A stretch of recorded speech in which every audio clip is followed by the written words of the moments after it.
Oh, I didn't even notice you have a two-tone suit going on. Can You're I tell a wild you about this man. suit? Please do. Okay. Well, What's happening with that? company made this for me, LGFG. They made me a dozen suits. Yeah? One for each rule from 12 Rules for Life. Ah. The rules are printed on the back of this underneath the collar. This is a heaven and hell suit, so it's quite fun. So Which one's hell? I'll show you in a sec. So this is hell's red, Joe. Come on, Jesus. But that's not really red. Well, It's like you a know, magenta, It's stylish. right? Yeah, it's okay. Hell's magenta. You know? Okay, hell's yeah, magenta. it's designer hell. Ah, you know. nice. So this is made out of sheep's wool, and this is made out of goat's wool. So that's pretty funny. And then in here you've got your basic heaven lining and your basic hell lining. Okay. Yeah. So I don't think I've ever seen a man Sheep's- walk around with a... I think you're one up. am I one up? Yeah, you're one up. Are you? No, that's No, good. you're good? It's, Oh. it's double-breasted. Double-breasted. Yeah, Fancy. yeah. Got one suit with you in the lining too. Oh, no. I was going to wear it today. I thought about wearing it. It's a black suit with platinum wires in it, which is kind of cool. And inside it's got black and white images of like really sharp, harsh graphic images of you and Brett Weinstein and Ben Shapiro and Russell Brand and, you know, as an assortment of the Oh, that whole intellectual Sam dark Harris web too. thing? That's Sam's the guys, in there. man. Sam's in there too. Yeah, yeah. I still have hope for Sam Harris. Yeah, me too. Me too. Yeah, I hope he makes a comeback.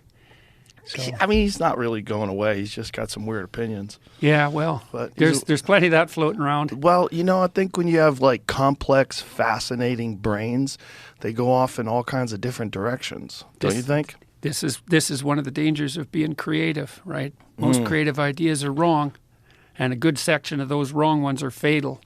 But now and then you get one that's necessary. So Yeah, we were talking about Twitter files before Yeah. we got rolling and what the new stuff is. So the new stuff has something to do with AI and some sort of content moderation. oh yeah, well Tabby released some Twitter files today on Twitter obviously, and they're going through the code.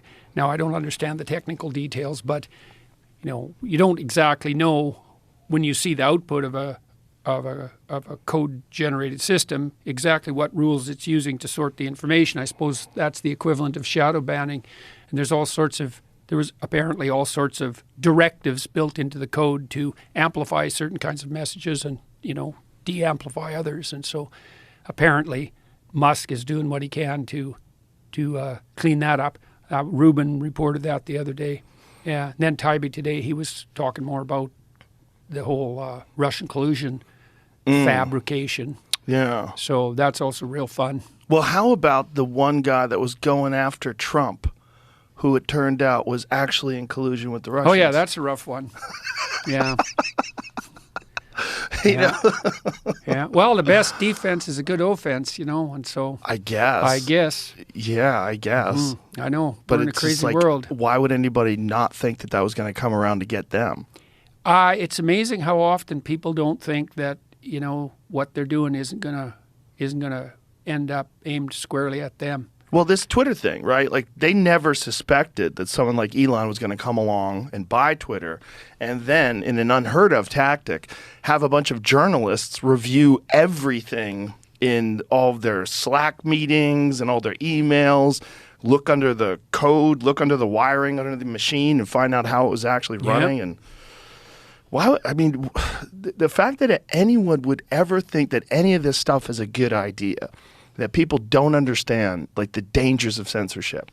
They don't understand where this leads to. Yeah, well, we're seeing a little bit of that emerge on the right now, you know, which is kind of frightening to me. So I'm an admirer in many ways of what's going on in Florida, you know, with DeSantis. But him and Rufo, who I also think has got a bit of a clue, are trying to, what would you say, limit or even ban critical race theory. And the problem with that is you can't define it, right? Right. So how do you control something you can't define? And the answer is you battle it out on the battleground of ideas. Because as soon as you start to try to define it and then try to censor it, well, first of all, that's just going to grow because that's how those things work. You know, like where does critical race theory shade into Marxism? Well, who the hell knows? Where does Marxism shade into socialism? Well, that's an even harder question. Then where does socialism shade into, you know, just being on the side of the working class? Well, all that's fuzzy beyond belief. And so once you get to the point where the government has to step in and regulate, say, what education systems are doing, you're already in deep trouble. And because I don't see how it can really be done. Because I can't define critical race theory. I mean, more or less you can get some sense of the cloud of ideas that's associated with it. But trying to draw the lines, how are you going to do that? And then, of course, you enable, inevitably, no matter what your goal is to begin with, you're going to control a certain form, let's say, of pathological communication, misinformation. That's just going to play into the hands of people who like to censor, and that's just as likely on the right as it is on the left. So, no, it's a real dangerous game. Is the problem like the term critical race theory it's open to interpretation? Yeah, well, it's often even hard, except in retrospect, to understand a lot of what these things actually are, because new clouds of ideas emerge and they kind of have an animating spirit, and they have a set of associated, what would you say, presumptions, and you can often only see what that is in retrospect. It took me a long time to understand whatever existentialism was enough to sort of define it, phenomenology, these different schools of thought that occupied the thoughts of psychological investigators over a couple of centuries, postmodernism, modernism. It's not an easy thing to extract out the gist of those and define them. Plus, as I said, they have very fuzzy boundaries. So, well, what I saw with DeSantis was he had a concern that it wasn't just black history that they were putting into this critical race theory, but that he saw that there was queer theory, which was in this thing that they were teaching in school. And like, how does that have anything to do with black history?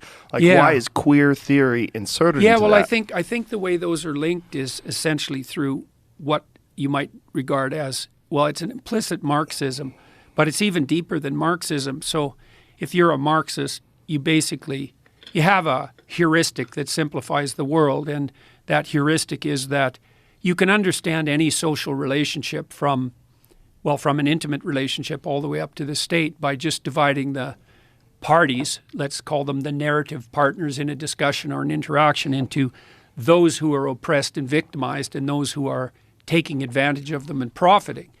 That's basic Marxist theory of economics. And there's obviously some truth in that, because when systems become corrupt, that's how they operate, right? It's exploitation and victimization.